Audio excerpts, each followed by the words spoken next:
Olá, turma. Vamos agora comentar as questões do nosso exercício de verificação de aprendizagem. É importante que vocês, mais uma vez, estudem pelo livro, leiam paralelamente o livro e o Código Civil. Esse assunto das obrigações é um assunto que é puramente dogmático, ou seja, é letra de lei, mas por vezes você, quando lê o Código Civil, não compreende o que aquele dispositivo está dizendo. Por isso que é importante não só acompanhar as nossas aulas, mas também fazer a leitura pelo vídeo, tá? Então vamos comentar cada uma dessas questões. Primeira questão, questão de concurso público, procurador do município de Belo Horizonte, 2008, tá? Acerca das obrigações, é incorreto afirmar que, ou seja, ele quer a resposta incorreta. Então vamos lá. Letra A. Ao credor não pode ser imposto pagamento diverso do avançado, ainda que de maior valor.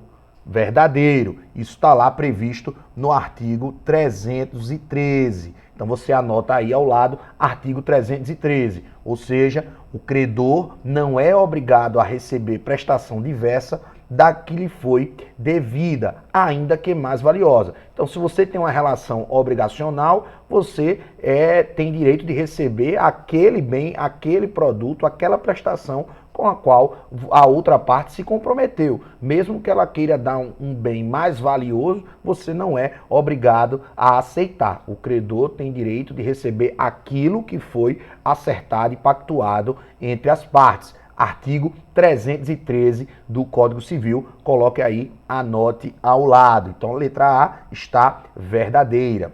Letra B, negócios jurídicos são fontes de obrigações. Verdadeiro. Nós estudamos quais são as fontes das obrigações. Os contratos, que são os negócios jurídicos, a lei, os atos jurídicos unilaterais, os atos ilícitos e os títulos de crédito. São as fontes do direito das obrigações, ou seja, são os instrumentos que geram obrigações. Então podemos ter obrigações de decorrência da lei, por exemplo, pagar o IPTU, ou podemos ter obrigações decorrentes dos negócios jurídicos, de um contrato de compra e venda. Quem é o vendedor tem a obrigação de quê? De dar o bem para o comprador. Já o comprador tem a obrigação de pagar a quantia certa. Então, os negócios jurídicos são fontes de obrigações. Nós temos os títulos de crédito, né, o cheque, a duplicata, que nós também pincelamos como gerador de obrigações. Então, o cheque, quando tem lá a ordem de pagamento, há uma ordem de pagamento para que o banco pague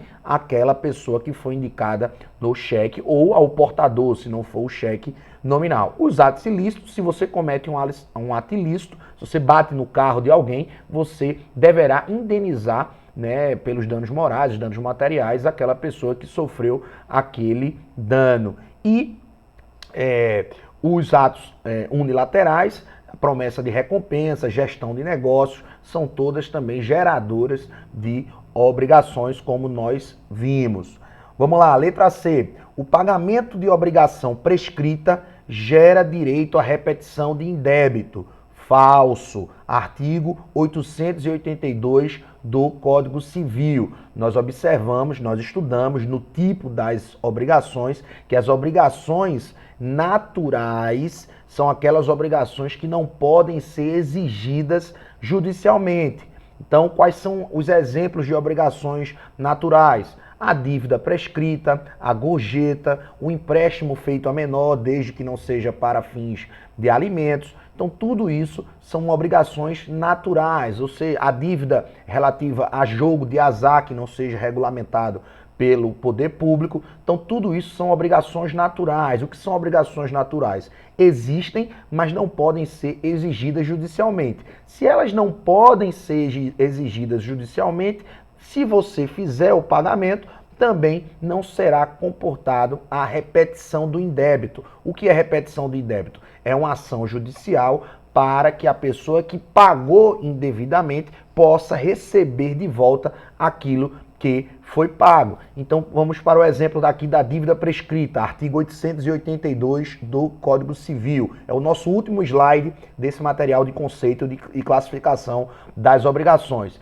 Se, por exemplo, passaram-se 5 anos e a prefeitura não cobrou IPTU relativo aos últimos 5 anos, e você voluntariamente vai lá e paga essa dívida, mesmo ela estando prescrita, você não terá direito de exigir que a prefeitura restitua o valor do indébito, porque a dívida existe, apenas a pretensão de exigi-la judicialmente é que foi fulminada por advento da prescrição. Então, as obrigações naturais são obrigações que não são exigíveis judicialmente e, por essa razão, também não cabe repetição do indébito. Repetição do indébito, atenção ao nome, é quando você paga algo e você exige que aquela pessoa que recebeu o pagamento restitua aquele valor. Então, por exemplo, se você foi cobrado indevidamente por um banco em razão de uma dívida que não existiu, você entrará com ação de repetição do indébito para exigir do banco a restituição daquele valor que você pagou a título de cartão de crédito ou de abertura de conta corrente. Então, mas isso é porque a dívida não existiu. As obrigações naturais, a dívida existe, no entanto, não pode ser exigida judicialmente. Então, letra C, incorreta. A resposta correta, nesse caso, é a alternativa C, porque ela está incorreta. Alternativa D, o valor da cominação imposta pela cláusula penal é, no máximo, o valor da obrigação principal. Nós não vimos ainda a cláusula penal, estudaremos a partir das próximas aulas. No entanto, por exclusão, você já poderia marcar a letra D como a alternativa incorreta para a questão. Então, a título de exemplificação, a cláusula penal é aquela multa que você paga em razão do inadimplemento contratual. Então, se você tem um contrato de locação e a pessoa não paga aquele aluguel, por exemplo, você pode ter uma multa em razão daquele inadimplemento. Isso se chama cláusula penal e está lá prevista no artigo 412 do Código Civil. Essa multa, ela não pode ser maior do que o valor da obrigação. Então, se você tem um contrato de aluguel que a mensalidade é de R$1.000, o aluguel é de R$1.000 mensal, então, se você tem uma multa, essa multa não pode ser maior do que o valor da própria prestação, o valor de R$1.000. Mas, por exclusão, você conseguiria responder que a letra C, ela é a incorreta. Por quê? Porque as obrigações naturais não comportam nem exigibilidade judicial, ou seja, não se pode entrar na justiça para que você cobre, e se você pagou, você não pode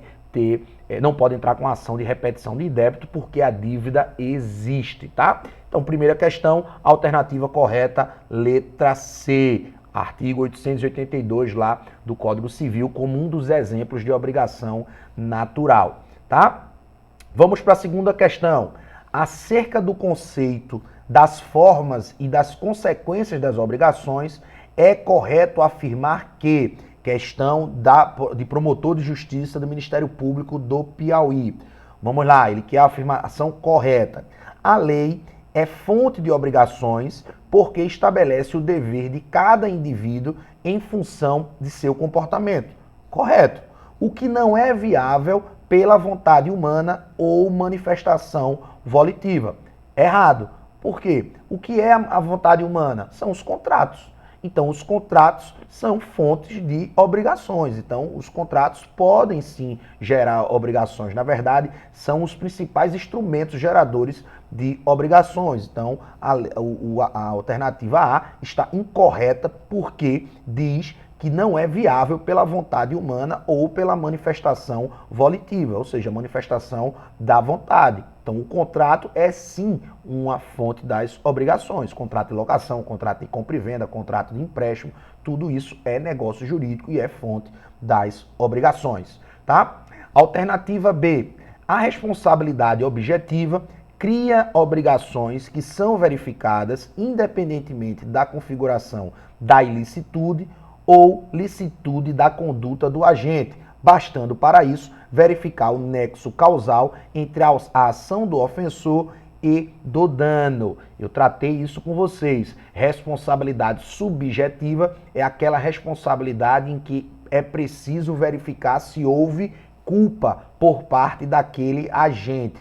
E a responsabilidade objetiva é aquela que não precisa demonstrar que houve culpa. Basta de que haja o inadimplemento contratual para que a pessoa possa ser responsabilizada. Então, a alternativa B está correta porque está conceituando a responsabilidade objetiva. Nas hipóteses de responsabilidade objetiva, onde é que estão essas hipóteses, professor? No código. O código vai estabelecer, no caso concreto, qual é o tipo de responsabilidade. Então, no contrato de transporte, por exemplo, a responsabilidade é objetiva. Aquela pessoa, aquela transportadora que se compromete a entregar uma encomenda na segunda-feira às 14 horas, se ela não entrega naquele horário, independentemente do motivo, se teve culpa ou não, se caiu uma enchente, se ela foi assaltada, se a polícia apreendeu, se teve uma batida, ela é responsabilizada para, se não entregar a mercadoria naquele prazo. Isso por quê? Porque a lei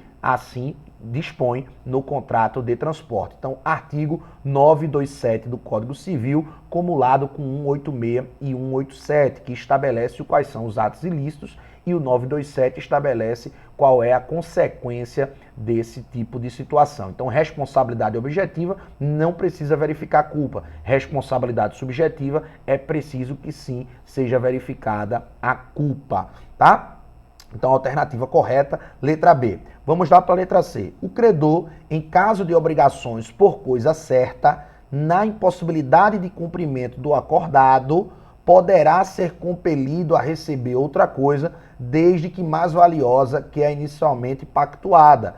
Falso. Nós vimos anteriormente, até na outra questão, que o credor ele tem direito de receber a coisa com a qual o devedor pactuou, se comprometeu. Artigo 313 do Código Civil e também artigo 234 do Código Civil, que estabelece as hipóteses da obrigação de dar. Então vamos lá, é o segundo artigo do nosso conteúdo, artigo 234. Se, no caso do artigo antecedente, está tratando de obrigação de dar, a coisa se perder sem culpa do devedor, antes da tradição, ou seja, antes da entrega do bem, ou pendente a condição suspensiva, fica resolvida a obrigação para ambas as partes. Ou seja, se você tem uma obrigação de dar coisa certa e antes da entrega do bem a coisa perece ou a prestação se torna impossível, será resolvida a obrigação para ambas as partes. Ou seja, volta-se ao status quo. Se teve pagamento, devolve-se o dinheiro e volta-se ao status quo. Se o perecimento da coisa, da obrigação de dar, acontecer por culpa do devedor, responderá o devedor pelo valor equivalente do bem mais as perdas e danos. Então, o código, no artigo 234, não obriga o credor, em caso de perecimento da coisa, né, na obrigação de dar, não obriga o credor a receber coisa diversa. Pelo contrário, se a coisa perecer sem culpa do devedor, a obrigação estará extinta. Se a coisa perecer ou a obrigação se tornar impossível com culpa do devedor, ele deverá pagar o equivalente pecuniariamente, em dinheiro, mais a indenização pelas perdas e danos. Então, a letra C está errada em razão do artigo 234, da obrigação de dar, e também do 313, que estabelece a impossibilidade do credor receber coisa diversa, mesmo que ela seja mais valiosa. Letra D. A obrigação que tenha por objeto prestação divisível poderá ser cumprida de forma parcial, ainda que não tenha sido convencionado anteriormente pelas partes. Falso. As obrigações se dividem em divisíveis e indivisíveis. Divisíveis são aquelas obrigações que podem ser prestadas de forma fracionada. A obrigação indivisível é aquela que não pode ser prestada de forma fracionada. A obrigação, por exemplo, de dar um touro, de dar um diamante. Você não tem como dividir essa prestação. É uma obrigação indivisível. E onde é que está a resposta dessa alternativa? No artigo 314 do Código Civil. Vamos lá ver o que é que estabelece. Ainda que a obrigação tenha por objeto prestação divisível, não pode o credor ser obrigado a receber, nem o devedor a pagar por partes, se assim não se ajustou. Então, se a obrigação, ainda que a obrigação seja divisível, as partes precisam cumprir aquilo que foi combinado naquele contrato, naquele instrumento negocial. Não pode simplesmente, ao bel prazer, mudar aquilo que foi estabelecido pelas partes. Se as partes estabelecerem que pode ser pago de forma diferente, tudo bem. Mas a questão, onde é que está o erro da questão? Da alternativa, na segunda parte, quando estabelece, ainda que não tenha sido convencionado anteriormente pelas partes. Não, se as partes não convencionaram, não pode ter pagamento diverso, mesmo na obrigação divisível. Artigo 314 do Código Civil. Letra E. O comportamento desejado em situação de obrigações de fazer deverá ser desempenhado pelo próprio devedor. Correto? São aquelas obrigações personalíssimas, tá? Sendo vedada a substituição do ato por terceiros, mesmo que isso não gere nenhum prejuízo ao credor. Onde é que está o erro? Está o erro quando diz sendo vedada a substituição do ato por terceiros. Isso porque, quando a gente vai lá para o artigo 249, que trata das obrigações de fazer, o que é que estabelece o 249? Se o fato puder ser executado por terceiro, será livre ao credor mandá-lo executar à custa do devedor, havendo recusa ou mora deste, sem prejuízo da indenização cabível. Ou seja, eu trouxe aquele exemplo de um cliente meu. Eu sou advogado de um hospital, o hospital tinha um contrato de obrigação de fazer com a empresa que faz a manutenção